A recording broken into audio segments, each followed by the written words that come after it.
The Katherine Region stretches across the breadth of Australia's Northern Territory. This is a wide and rugged land.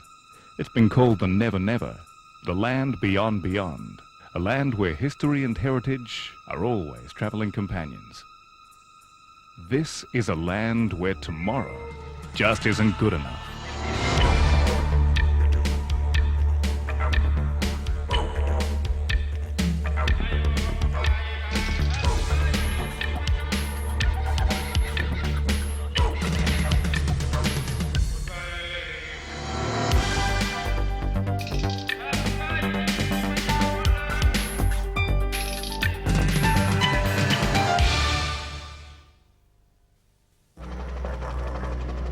The Katherine Region sprawls across a great, pristine landscape. From islands in the blue waters of the Gulf of Carpentaria, through the little-known Gulf country, and across great reaches of pastoral land.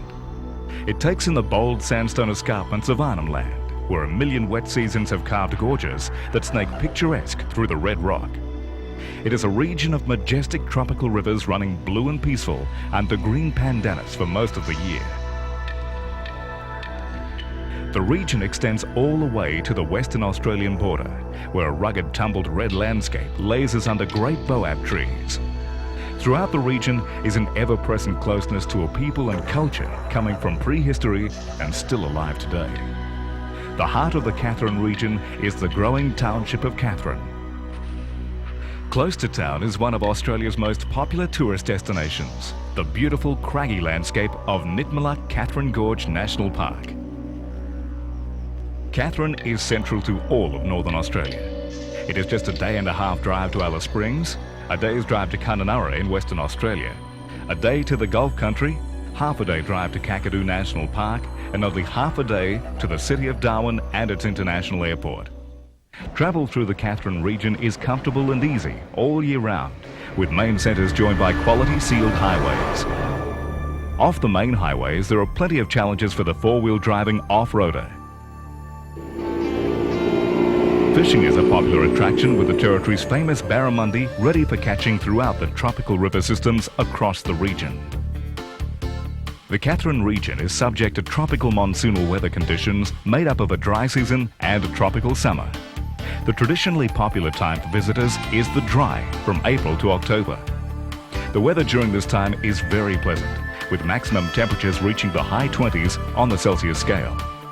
Dry season days are crisp and sunny. Nights can be cool with minimum temperatures in the low teens.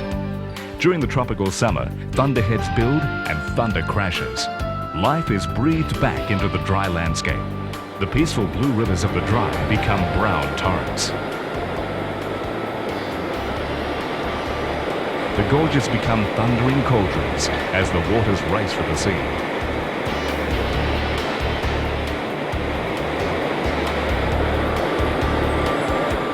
With all-weather roads and year-round access, the tropical summer is a popular time for visitors who can see a landscape in metamorphosis.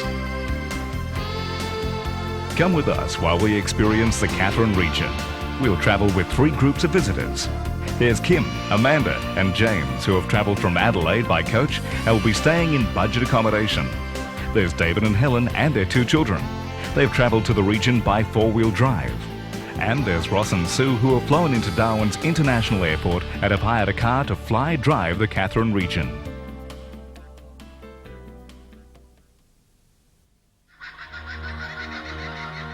David and Helen have spent the best part of a year planning their four-wheel drive trip to the Katherine Region. Their route has led them into the intriguing landscape of the Gulf region via Borroloola. Sitting on the MacArthur River, Borroloola is the main centre for access to the Gulf Islands. These islands float in blue waters whipped by the annual trade winds. Many of these islands are owned by the traditional owners. One island that can be visited is North Island of the Edward Pellew Group.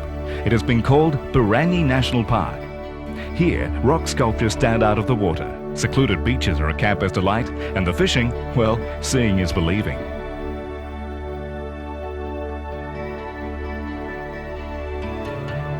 Cape Crawford is 120 kilometres from Borroloola. From here, Abner Range can be reached by helicopter, taking the visitor into the intriguing world of the sandstone columns of the Gulf.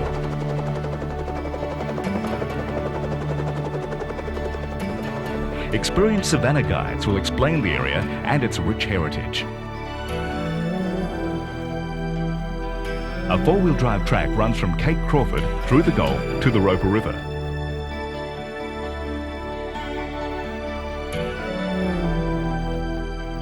After camping in the bush, it is a pleasant change to get to Elsey National Park and camp close to showers and other facilities.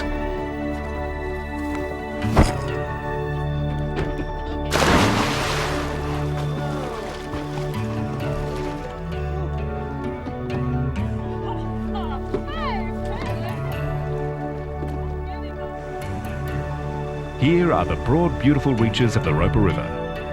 Canoeing is an excellent way to experience the river as it winds through its very special landscape.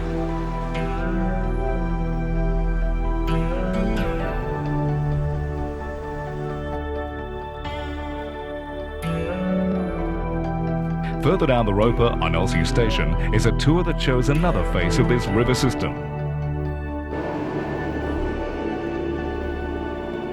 The Avenue of Palms is the largest stand of beautiful Liverstoner palms in the world.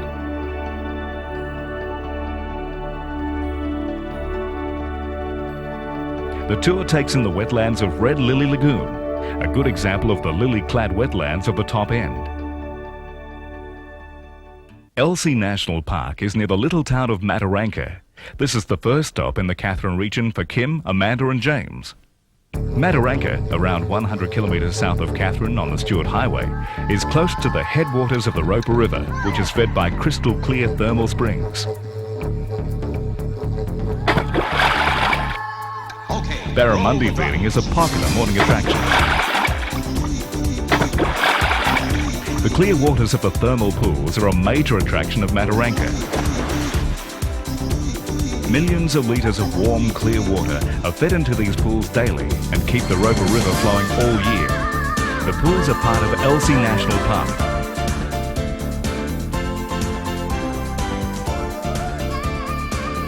Just near the thermal pools, Kim and her friends take a horse ride through the bush. Only 50 years ago, this was the most popular form of transport through this rugged land. They ride past the replica of Old Elsey Homestead, built for the making of the movie We of the Never Never.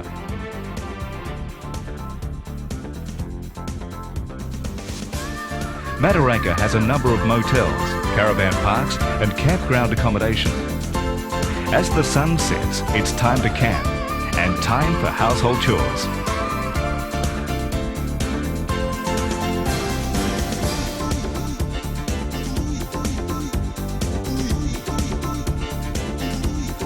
Whether it's making a home under the stars or something on a larger scale.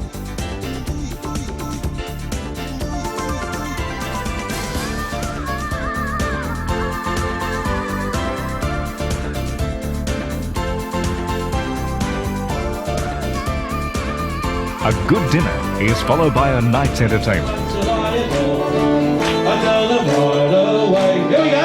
Watch me. Give me a home amongst the gum trees with lots of plum trees.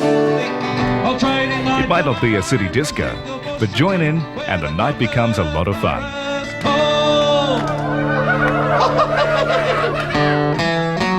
Give me a home amongst the gum trees with lots of plum trees.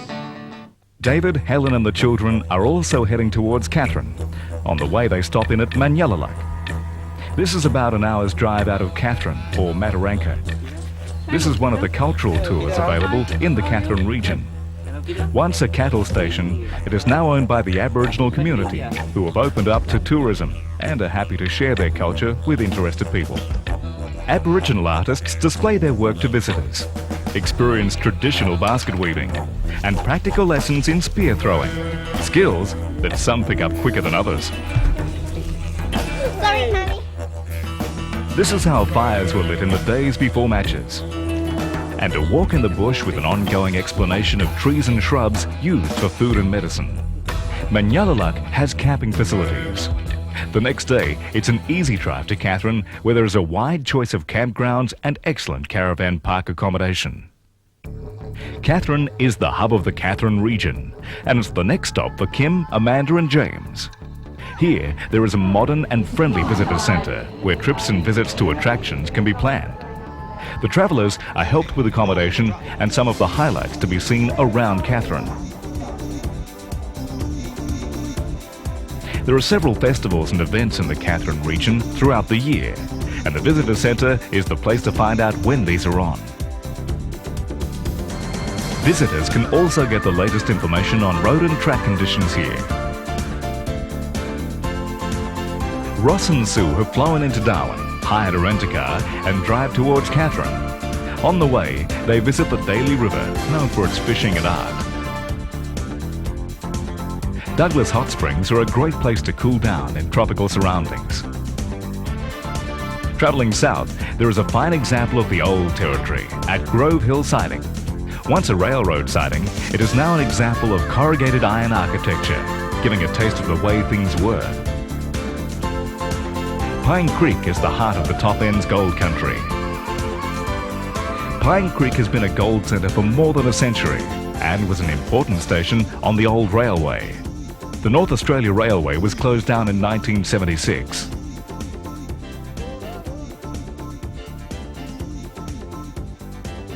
Like throughout most of the Katherine region, quality accommodation is available around Pine Creek.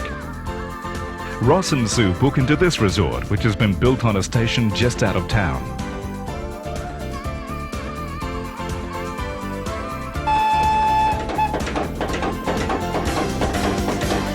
The visitor can get a feeling of the early days of gold digging by seeing gold ore being crushed the old way by steam power. And try your hand at panning the crushed rock for gold.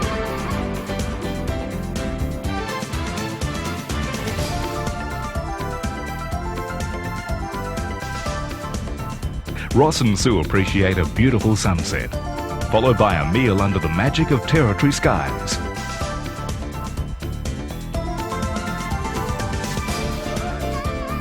The next day, Edith Falls is only half an hour off the highway from Pine Creek to Katherine. This is a popular waterhole and safe swimming area set in the rugged escarpment. The three groups of travellers have found their way to Katherine. The magnificent Katherine Gorge is the first stop for all.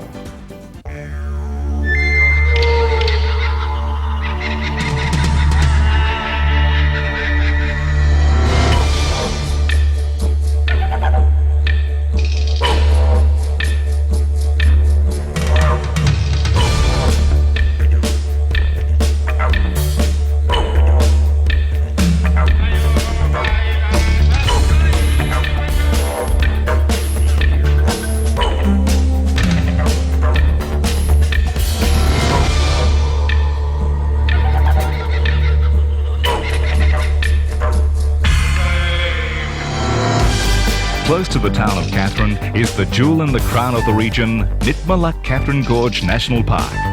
This ancient gorge system is carved out of the Kombolji sandstone of the Arnhem Land escarpment.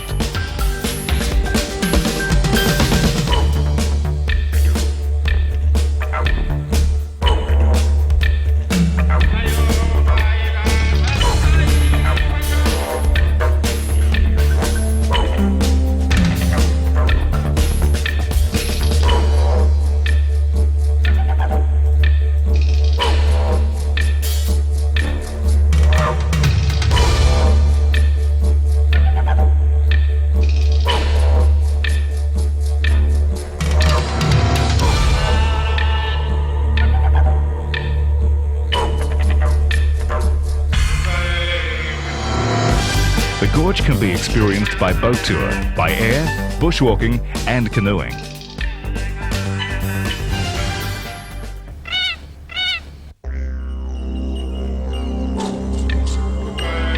Kim, Amanda and James visit Springvale Homestead, one of the first cattle stations in the Northern Territory. These are memories from another time, when cattlemen first opened this still wild land.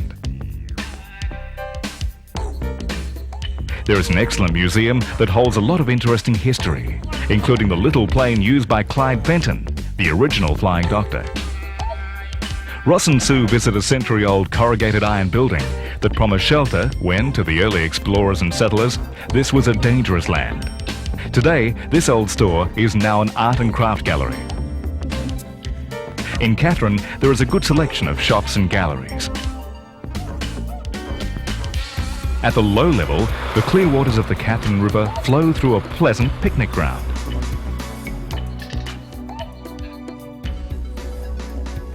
The wilder side of life can be checked out at the Wildlife Park.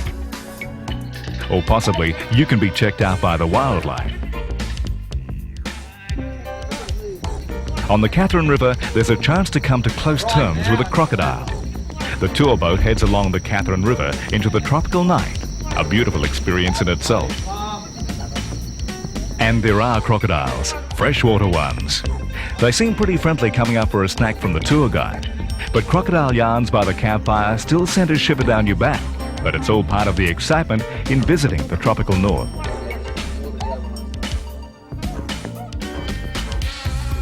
Today, the Katherine region is still a sparsely populated pioneering region. For children on remote cattle stations and small communities, School of the Air is still the main form of education. Watching School of the Air in action is a popular tourist destination for visitors to Katherine. And Katherine boasts the biggest feedlot dairy in the southern hemisphere, and visitors can watch the hundreds of cows leaving their air-conditioned quarters to be milked. There are many things to see and do in Katherine. Catch up with a rare rock. Go horse riding. Buy a didgeridoo. Bathe in hot springs. Go down to the railway station where the train never comes in. Select a flower that reflects the tropical splendour of the area. Katherine is the hub of a big and beautiful country. Where time is a consideration, tours by air are a happy option. This is Ross and Sue's choice. There are several air operators throughout the area, fixed wing and helicopter. From a Katherine base, you can be over the Kakadu landscape in less than an hour.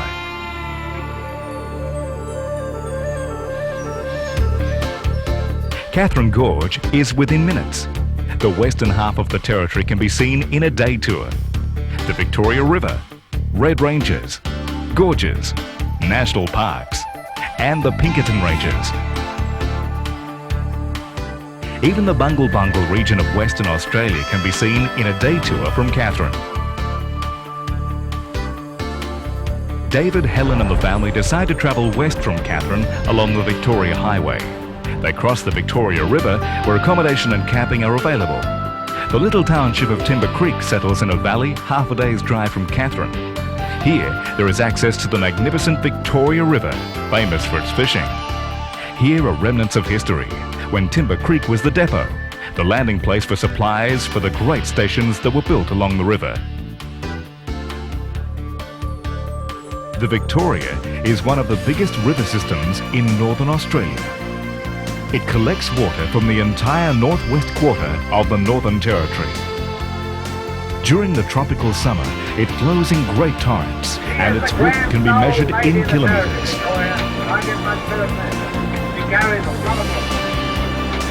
So fasten your safety belt, hang on your hat, wait on, stop the hat, follow even if you're still enough.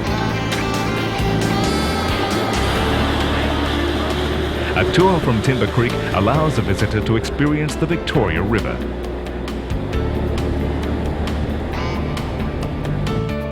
It's a chance to come to close terms with the plentiful saltwater crocodile.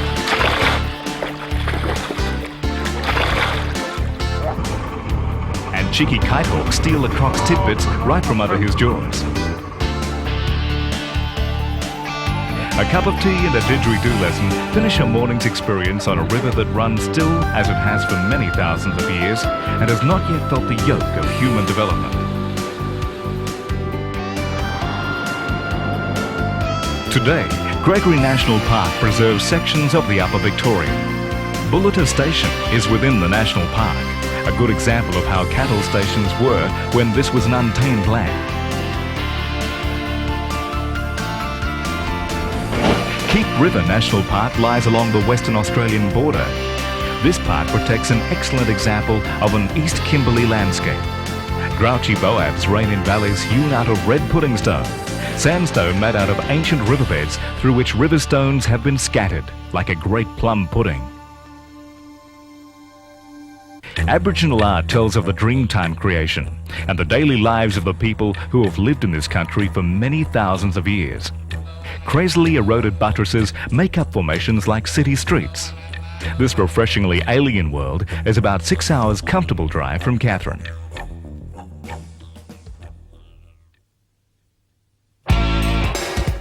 Following their air tour, Ross and Sue travel by their hire car down the Stewart Highway.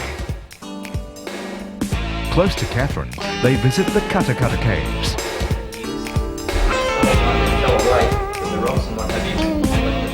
The strange and beautiful formations of limestone precipitating and dissolving with each wet season have made a subterranean fairyland. Along the Stewart Highway are many memories of Australia at war. Both Katherine and Darwin were bombed during World War II. The area was mobilised, and remains such as this old steam engine that was used to supply local timber are rusting reminders of tough days.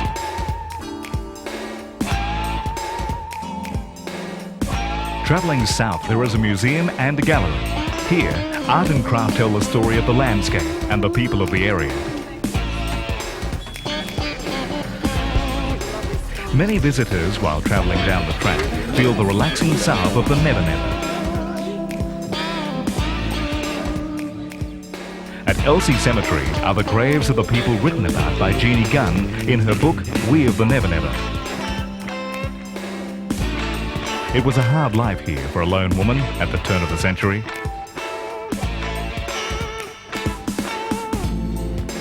Further down the Stewart Highway is the little town of Larrimah. When the North Australia Railway was still running between here and Darwin, for many years Larrimah was the southern railhead. Today, Larrimah just sleeps in the sun. Another hour's relaxing drive down the highway is Daly Waters Pub, and most people find it an eye-opener.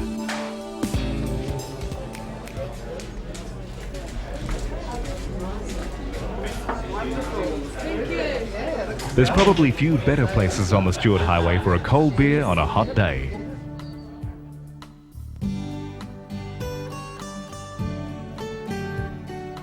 The Daly Waters airstrip was a major military centre during the war. This was of special interest to Ross, as this is where his dad was stationed. After a few days in the territory, Ross and Sue were starting to feel the country weaving its magic on them.